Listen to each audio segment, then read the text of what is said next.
So good morning guys और आपके क्रिक exam channel में आप सभी का स्वागत है। तो आज के इस वीडियो में 21 जनवरी के इंपॉर्टेंट करंट अफेयर्स को हम लोग कवर करेंगे। तो हमारा पहला प्रश्न क्या है कि भारतीय रेलवे ने अभी हावड़ा कालका मेल ट्रेन का नाम बदलकर क्या कर दिया? तो आंसर होगा नेताजी एक्सप्रेस। आपको याद होगा हर साल हम 23 जनवरी को नेताजी सुभाष चंद्र बोस जी की जयंती मनाते हैं और इस बार हम उनकी 125वीं जयंती मना रहे हैं। तो इसी मौके पर भारतीय रेलवे ने हावड़ा कालका मेल ट्रेन का नाम बदलकर नेताजी एक्सप्रेस करने की घोषणा कर दी है। और यहीं से रिलेट करके आपको एक पॉइंट में फिर से रिवाइज कराऊं, अभी हमने पढ़ा भी था कि अब से हर साल 23 जनवरी को हम पराक्रम दिवस के रूप में मनाएंगे इनकी जयंती को। तो इस साल पहली बार हम 23 जनवरी को मना रहे हैं पराक्रम दिवस के रूप में। तो ये डे आपको याद रखना है, ये आपके एग्जाम में आ सकता है। देखो बाकी आपको याद होगा कर्नाटक का एक हावेरी रेलवे स्टेशन है जिसका नाम बदल करके महादेवप्पा मेलारा रेलवे स्टेशन किया गया था। और कर्नाटक का हुबली रेलवे स्टेशन है, उसका नाम बदल के श्री सिद्धरूदा स्वामी जी रेलवे स्टेशन किया गया। और ये जो नौगढ़ रेलवे स्टेशन है उत्तर प्रदेश में, उसका नाम बदलकर सिद्धार्थ नगर रेलवे स्टेशन किया गया था। भारतीय रेलवे की बात है तो हमारे रेल मंत्री कौन है? पीयूष गोयल है। और पीयूष गोयल से रिलेटेड एक क्वेश्चन हम लोग आगे और पढ़ेंगे। अभी इनके पास एक मंत्रालय आ गया, अगर आपको पता है तो वीडियो को पॉज करें और कमेंट बॉक्स में टाइप करें कि इनके पास और कौन सा मंत्रालय आ गया। वैसे हम आगे पढ़ेंगे उस क्वेश्चन को। और कई बार देखो यहाँ पे प्रश्न पूछ लिया जाता है भारतीय रेलवे से कि स्वतंत्र भारत के पहले रेल मंत्री कौन थे? जॉन मथाई थे। और अभी रेलवे बोर्ड के नए चेयरमैन और सीईओ बन गए सुनीत शर्मा। पहले विनोद कुमार यादव थे। और विनोद कुमार यादव से भी एक प्रश्न बनता है, अभी इंजीनियरिंग अवार्ड मिला था उन्हें, तो वो भी याद रखना। बढ़ते आगे। और हाँ गाइज, आपकी बैंक परीक्षा की तैयारी को और ज्यादा मजबूत करने के लिए अनअकैडमी आपके लिए ला रहा है 3 स्पेशल फ्री टेस्ट सीरीज। और ये टेस्ट सीरीज कंडक्ट की जाएगी इंडिया के टॉप एजुकेटर्स के द्वारा, जिसमें से कल 9 AM से PYQ टेस्ट शुरू हो गया है। बाकी 22 जनवरी को होंगे टॉप 20 टेस्ट सीरीज जो है SBI क्लर्क प्री 2021 एग्जाम्स की तैयारी के लिए। और 24 जनवरी को हो रहा है अंकुश लांबा सर का रीजनिंग टेस्ट। और डेडिकेटेड डाउट क्लियरिंग सेशंस भी होंगे इनके साथ बाय अंकुश लांबा सर और भी कई एडुकेटर्स के साथ। और ये सब होगा बिल्कुल फ्री ऑफ कॉस्ट। तो अगर आप फर्स्ट टाइम अनअकैडमी पर आ रहे हैं तो यूज करें मेरा अनलॉक कोड क्रिक एग्जाम 10, एनरोल करें इन फ्री टेस्ट सीरीज में और एक्सपीरियंस करें अनअकैडमी प्लेटफॉर्म को। यही नहीं, अगर आप अनअकैडमी का प्लस सब्सक्रिप्शन लेंगे तो इस कोड से आपको 10% का इंस्टेंट डिस्काउंट भी मिलेगा जो ऑलरेडी अप्लाइड होगा। इसके अलावा आपको और भी कोई जानकारी चाहिए इससे रिलेटेड तो सारे इंपॉर्टेंट लिंक्स आपको नीचे डिस्क्रिप्शन में मिल जाएंगे। बाकी अभी हम बढ़ते हैं आगे। फिर हाल ही में नीति आयोग के द्वारा जारी नवाचार सूचकांक इनोवेशन इंडेक्स में टॉप पे कौन रहा? तो आंसर होगा कर्नाटक। तो अभी नीति आयोग ने इंडिया इनोवेशन इंडेक्स 2020 को जारी किया है, जिसमें मेजर स्टेट्स की कैटेगरी में कर्नाटक टॉप पे रहा। कर्नाटक टॉप पे रहा, सेकंड पे महाराष्ट्र और तीसरे पे रहा तमिलनाडु।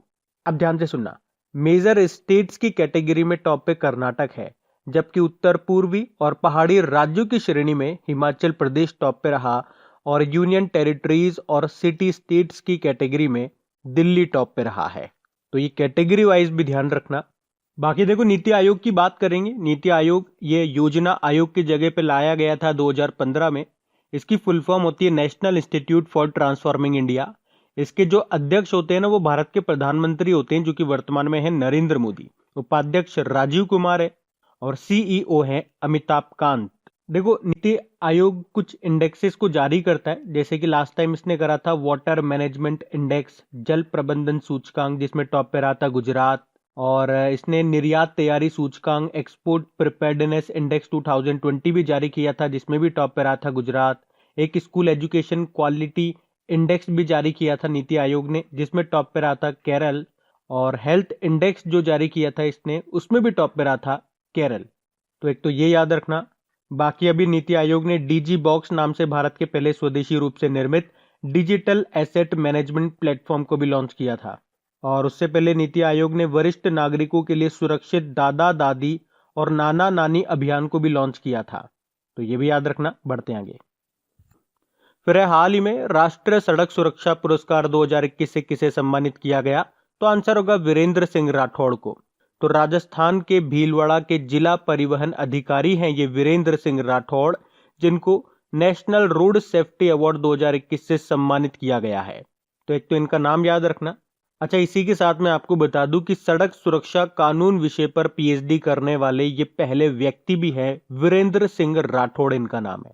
और अभी मैं आपको बताऊं तो हमारे जो रक्षा मंत्री हैं राजनाथ सिंह और परिवहन मंत्री एमएसएमई मिनिस्टर हैं नितिन गडकरी, उन्होंने 18 जनवरी 2021 से 17 फरवरी 2021 तक राष्ट्रीय सड़क सुरक्षा माह का भी उद्घाटन किया। बाकी रोहिणी गोडबोले अभी फ्रांस का प्रतिष्ठित सम्मान जिसे कहते हैं ऑर्डर नेशनल ड्यू मेरिट से इनको सम्मानित किया गया था। के Palani war time gallantry award मिलेगा इनको अभी 26 जनवरी को, मरणोपरांत दिया जाएगा इनको ये सम्मान। Ranjit Singh Disale Global Teacher Peace Prize जीतने वाले पहले भारतीय हैं ये, तो इनका नाम इंपॉर्टेंट रहेगा। बढ़ते आगे। फिर है हाल ही में मनोहर पारिकर ऑफ द रिकॉर्ड नाम की बुक को किसने लिखा है? तो आंसर होगा वामन सुभा प्रभु ने। तो अभी गोवा के जो मुख्यमंत्री हैं प्रमोद सावंत, उन्होंने गोवा के पूर्व मुख्यमंत्री मनोहर पारिकर के ऊपर एक बुक को रिलीज किया है जिसका नाम है मनोहर पारिकर ऑफ द रिकॉर्ड। और इसे लिखा किसने है? वरिष्ठ पत्रकार वामन सुभा प्रभु ने इसको लिखा है। बाकी Vinay Kumar Singh bleeding India for aggressors 1000 cuts नाम की बुक को लिखा। Wajahat Habibullah my years with Rajiv triumph and tragedy नाम की बुक को लिखा। और R Giridharan right under our nose नाम की बुक को इन्होंने लिखा। बढ़ते आगे। फिर हाल ही में रिपब्लिक डे परेड में शामिल होने वाली पहली महिला फाइटर पायलट कौन बनेंगी? तो आंसर होगा भावना कांत। तो अभी फ्लाइट लेफ्टिनेंट भावना कांत ये रिपब्लिक डे परेड में हिस्सा लेने वाली पहली महिला फाइटर पायलट बनेंगी। और वे 2021 के गणतंत्र दिवस रिपब्लिक डे परेड में भारतीय वायुसेना की झांकी का हिस्सा भी होंगी। वैसे वर्तमान में ये राजस्थान में तैनात हैं और मिग 21 बाइसन लड़ाकू विमान उड़ाती हैं। और मैं आपको बता दूं कि 2016 में भारतीय वायुसेना में शामिल होने वाली पहली महिला लड़ाकू पायलटों में से एक है ये भावना कांत। उन्हें 2016 में मोहना सिंह और अवनी चतुर्वेदी के साथ भारतीय वायुसेना में शामिल किया गया था। और तब से लेके अब तक टोटल 10 महिलाओं को इंडियन एयरफोर्स में लड़ाकू पायलट के रूप में शामिल किया जा चुका है। तो इनका नाम है भावना कांत और हमारे अभी रिपब्लिक डे परेड में शामिल होने वाली पहली महिला फाइटर पायलट बनेंगी ये। तो इनका नाम आपको याद रखना है। बढ़ते आगे। फिर हाल ही में आयुष मंत्रालय का अतिरिक्त प्रभार किसे सौंपा गया? तो आंसर होगा किरण रिजिजू को। किरण रिजिजू आप जानते हो वैसे तो हमारे ये खेल और युवा मामलों के मंत्री हैं, जिनको अभी आयुष मंत्रालय का अतिरिक्त प्रभार एडिशनल चार्जेस सौंपा गया है। वैसे हमारे आयुष मंत्री कौन है? श्रीपद येसो नायक हैं, पर उनका रोड एक्सीडेंट होने के कारण वो अभी हॉस्पिटलाइज्ड है। तो जब तक वो हॉस्पिटलाइज्ड है तब तक उनका काम संभालेंगे किरण रिजिजू। तो इतना सा आपको याद रखना है। अच्छा, मंत्रालयों की बात है तो आपको याद होगा रामविलास पासवान जी, वैसे इनका निधन हो गया। इनके पास कौन सा मंत्रालय था? Consumer affairs, food and public distribution, यानी कि उपभोक्ता मामले और खाद्य और सार्वजनिक मंत्री थे ये। और इनके निधन के बाद ये मंत्रालय किसको सौंप दिया गया? पीयूष गोयल को सौंप दिया गया, जो कि हमारे रेल मंत्री भी हैं। और इसी तरह से कुछ समय पहले ही फूड और प्रोसेसिंग मिनिस्ट्री, खाद्य व प्रसंस्करण मंत्री थी हमारी कौन? हरसिमरत कौर बादल, उन्होंने रिजाइन दे दिया था। और उसके बाद वो मंत्रालय किसको सौंप दिया गया था? हमारे कृषि मंत्री नरेंद्र सिंह तोमर को। तो वो भी आपको याद रखना है। बढ़ते हैं आगे। फिर अगला प्रश्न है, हाल ही में महाराष्ट्र सरकार ने गोरेवाड़ा चिड़ियाघर का नाम बदलकर किसके नाम पर किया? तो आंसर होगा बाल ठाकरे। तो अभी महाराष्ट्र सरकार ने नागपुर स्थित गोरेवाड़ा अंतरराष्ट्रीय चिड़ियाघर का नाम बदलकर बाला साहब ठाकरे गोरेवाड़ा अंतरराष्ट्रीय प्राणी उद्यान कर दिया है। अच्छा, चिड़ियाघर से आपको एक क्वेश्चन याद आता होगा, अभी हमने पढ़ा था हैदराबाद का जो नेहरू जूलॉजिकल पार्क है अभी उसे आईएसओ सर्टिफिकेट मिला था। और इस तरह से आईएसओ सर्टिफिकेट पाने वाला वो पहला चिड़ियाघर बना। तो वो आपको याद रखना है। और ये भी याद रखना है कि महाराष्ट्र सरकार ने गोरेवाड़ा चिड़ियाघर का नाम बदलकर बाल ठाकरे के नाम पर रख दिया है। बढ़ते आगे।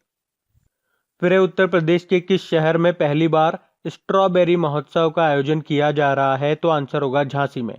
तो उत्तर प्रदेश के जो मुख्यमंत्री हैं योगी आदित्यनाथ, उन्होंने स्ट्रॉबेरी महोत्सव का उद्घाटन किया। तो महीने भर तक चलने वाला ये महोत्सव झांसी में आयोजित किया जा रहा है। तो इस महोत्सव का उद्देश्य है बुंदेलखंड क्षेत्र के किसानों को स्ट्रॉबेरी की खेती के लिए प्रेरित करना और किसानों की आय में, उनकी इनकम में वृद्धि करना, ताकि किसानों की आर्थिक स्थिति को और अधिक मजबूत बनाया जा सके। तो याद रखना, उत्तर प्रदेश के किस शहर में पहली बार स्ट्रॉबेरी महोत्सव मनाया जा रहा है? झांसी में। अच्छा बताओ, अभी चेरी ब्लॉसम माऊ फेस्टिवल ये कहां पे मनाया गया? मणिपुर में। बढ़ते आगे।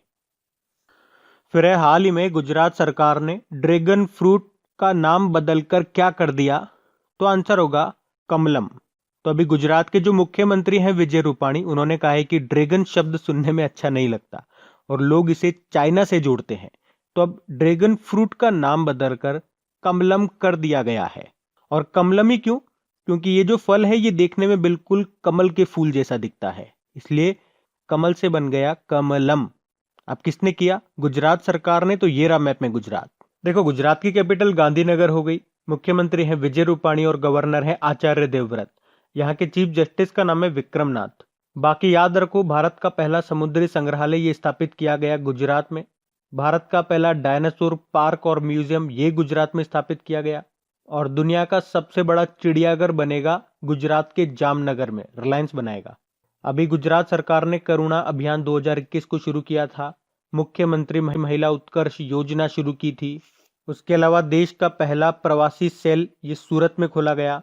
सूरत किस नदी के किनारे स्थित है? तो तापी नदी के किनारे, जिसे सिल्क सिटी और डायमंड सिटी भी कहते हैं। उसके अलावा भारत की पहली लिथियम रिफाइनरी ये स्थापित की जाएगी गुजरात में। और गुजरात के अहमदाबाद में बनेगा देश का सबसे बड़ा कार्डियक अस्पताल। उसके अलावा अभी फायर सेफ्टी अप्रूवल के लिए online portal fire safety compliance portal को शुरू करने वाला पहला राज्य बना गुजरात। देश का सबसे बड़ा हाइब्रिड नवीकरणीय ऊर्जा पार्क रिन्यूएबल एनर्जी पार्क स्थापित किया गया गुजरात के कच्छ में, जिसकी कैपेसिटी है 30,000 मेगावाट। और दुनिया का सबसे बड़ा खिलौना संग्रहालय ये भी गुजरात में बनाया जाएगा। जबकि दुनिया का सबसे बड़ा ग्रीनफील्ड जिंक स्मेल्टर ये स्थापित किया जाएगा गुजरात में ही। और कई बार बता चुका हूँ, गुजरात ही पहला राज्य बना है अपनी पुलिस को टेसर गन देने वाला। और भारत की पहली शहद परीक्षण प्रयोगशाला की स्थापना ये गुजरात के आनंद जिले में की गई। देखो, गुजरात में कौन कौन से नेशनल पार्क आपको मिलेंगे? Gir national park, black buck national park, Vansda national park और मरीन नेशनल पार्क। एक न्यूक्लियर पावर प्लांट मिलेगा आपको यहाँ पे, Kakrapar nuclear power plant. तो ये भी याद रखना। बढ़ते आगे। फिर है, हाल ही में किस देश के प्रधानमंत्री मार्क रूट समेत पूरे मंत्रिमंडल ने इस्तीफा दे दिया? तो आंसर होगा नीदरलैंड। तो अभी नीदरलैंड के प्रधानमंत्री मार्क रूट और उनके पूरे मंत्रिमंडल ने चाइल्ड केयर सब्सिडी घोटाले को लेकर इस्तीफा दे दिया है, जिसमें हजारों परिवारों पर गलत तरीके से बाल देखभाल भत्ते पर धोखाधड़ी का आरोप लगाया गया था। तो ये आपको याद रखना है। अच्छा, नीदरलैंड की बात है तो ये रहा मैप में नीदरलैंड। कैपिटल इसके एम्स्टर्डम है, करेंसी यूरो है। प्रधानमंत्री थे मार्क रूट, लेकिन इस्तीफा दे दिया। अच्छा देखो, हेग नीदरलैंड में आपको हेडक्वार्टर मिलेगा द इंटरनेशनल कोर्ट का। उसके अलावा the Organisation for the Prohibition of Chemical Weapons का भी हेडक्वार्टर आपको मिलेगा हेग नीदरलैंड में। और कुछ समय पहले दुनिया का पहला तैरता हुआ डेयरी फार्म ये शुरू हुआ था नीदरलैंड में ही। और नीदरलैंड में भारतीय राजदूत कौन है? प्रदीप कुमार रावत है। उसके अलावा आप याद रख सकते हो कि समलैंगिक विवाहों को कानूनी दर्जा देने वाला पहला देश बना था नीदरलैंड। और एशिया का पहला देश बोलेंगे समलैंगिक विवाह को कानूनी दर्जा देने वाला, तो फिर आपका आंसर हो जाएगा ताइवान। तो ये पॉइंट भी ध्यान रखना। बढ़ते आगे। फिर है, हाल ही में किस राज्य की सरकार ने प्रशिक्षु प्रोत्साहन योजना को शुरू किया? तो आंसर होगा उत्तर प्रदेश। तो उत्तर प्रदेश सरकार ने युवाओं को प्रोत्साहन देने के लिए ये प्रशिक्षु प्रोत्साहन योजना शुरू की है। तो इसमें सभी पात्र युवाओं को 2500 रुपये प्रति माह दिया जाएगा और उनके हुनर के मुताबिक प्रशिक्षण यानी कि उनको ट्रेनिंग भी दी जाएगी। तो इस योजना के तहत युवाओं को ट्रेनिंग देकर इस काबिल बनाया जाएगा कि वे अपनी प्रतिभा के बूते एक अच्छी नौकरी पा सकें। तो ये प्रशिक्षु प्रोत्साहन योजना शुरू की उत्तर प्रदेश ने। तो ये रहा मैप में उत्तर प्रदेश। देखो, उत्तर प्रदेश की कैपिटल लखनऊ है और लखनऊ किस नदी के किनारे स्थित है? तो गोमती नदी के किनारे। मुख्यमंत्री योगी आदित्यनाथ हो गए और गवर्नर है आनंदीबेन पटेल, जो कि मध्य प्रदेश की भी गवर्नर है। और यहाँ के चीफ जस्टिस है गोविंद माथुर। अभी आपको याद होगा उत्तर प्रदेश सरकार ने दिव्यांगजन शादी प्रोत्साहन योजना 2021 को शुरू किया, विश्वकर्मा श्रम सम्मान योजना शुरू की। उसके अलावा प्रधानमंत्री आवास योजना अर्बन मिशन के कार्यान्वयन में उत्कृष्टता के लिए पहले स्थान पर रहा उत्तर प्रदेश। और मुख्यमंत्री माटी कला योजना भी अभी शुरू की गई थी। उसके अलावा शादी अनुदान योजना भी शुरू की उत्तर प्रदेश सरकार ने। और सिख गुरुओं के इतिहास को राज्य के स्कूल पाठ्यक्रम में शामिल किया जाएगा, ऐसी भी घोषणा की। उसके अलावा उत्तर प्रदेश में जो जेवर ग्रीनफील्ड हवाई अड्डा है उसका नाम बदलकर क्या कर दिया गया, नोएडा इंटरनेशनल एयरपोर्ट। और इसका जो लोगो में जो बर्ड है ना वो सारस क्रेन है, सारस क्रेन, जो कि उत्तर प्रदेश की स्टेट बर्ड है। अच्छा, उत्तर प्रदेश का स्टेट एनिमल क्या है, बारहसिंगा है। स्टेट बर्ड हो गई सारस क्रेन, और राजकीय फूल हो गया पलाश का, और राजकीय वृक्ष होता है अशोक का वृक्ष। अभी उत्तर प्रदेश सरकार ने महिलाओं के लिए बीसी सखी योजना भी शुरू की थी। याद रखना, भारत का पहला मेगा चमड़ा उद्योग पार्क ये बनेगा कानपुर में, कानपुर जिसको लेदर सिटी भी कहते हैं। उसके अलावा अभी उत्तर प्रदेश सरकार ने वरासत अभियान भी शुरू किया था ग्रामीण क्षेत्रों में संपत्ति और भूमि संबंधी विवादों को रोकने के लिए। और यहाँ पे जो पीलीभीत टाइगर रिजर्व है उसने बाघों की आबादी को दोगुना करने के लिए अंतर्राष्ट्रीय पुरस्कार भी जीता। और आपको याद होगा उत्तर प्रदेश से एक सूर सरोवर झील है जिसको रामसर साइट का दर्जा भी मिला था। वैसे भारत में आज तक टोटल कितनी रामसर साइट्स है, 42 है। अभी 42 नंबर की बनी थी लद्दाख की तसोकर झील। उसके अलावा प्रधानमंत्री स्वनिधि योजना के तहत ऋण देने में पहली रैंक हासिल की थी उत्तर प्रदेश ने। उसके अलावा छात्रों को व्यावसायिक और तकनीकी शिक्षा प्राप्त करने में सहायता करने के लिए यू राइज पोर्टल भी लॉन्च किया था। और यौन अपराधों के मामले में महिलाओं के खिलाफ अपराध की जांच करने के लिए ऑपरेशन दुराचारी भी शुरू किया था। और उत्तर प्रदेश ने ही गौतम बुद्ध नगर में देश की सबसे बड़ी फिल्म सिटी बनाने की भी घोषणा की थी।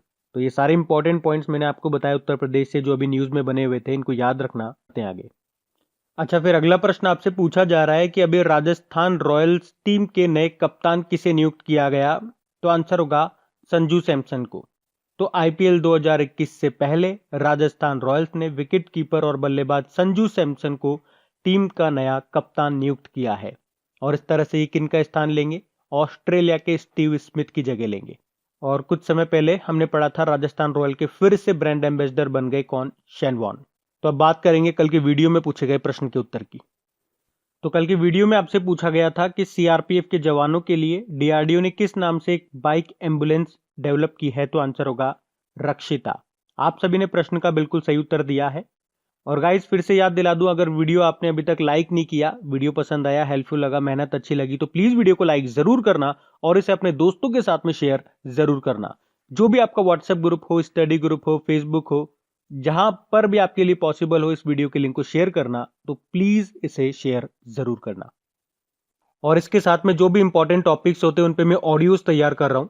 उसके साथ इन सभी करंट अफेयर्स के इंपॉर्टेंट क्वेश्चंस का रिवीजन कराने के लिए भी ऑडियो तैयार कर रहा हूं। और ये सब आपको मिलेंगे खबरी पे। और खबरी पे अगर आपने मुझे अभी तक फॉलो नहीं किया है तो फॉलो कर लीजिए। खबरी का लिंक आपको नीचे डिस्क्रिप्शन में मिल जाएगा, ऑडियो रिवीजन करके वहां जाइए। वहां क्रिक एग्जाम का बटन आएगा, उस पर कैसे आप क्लिक करेंगे फॉलो का ऑप्शन आ जाएगा। मुझे फॉलो करके वहां पे ऑल नोटिफिकेशन को सेट कर लीजिए, ताकि जो भी इंपॉर्टेंट टॉपिक्स पे ऑडियोज अपलोड होंगे उनका नोटिफिकेशन आपको मिल सके और आप उनका बेनिफिट उठा सकें।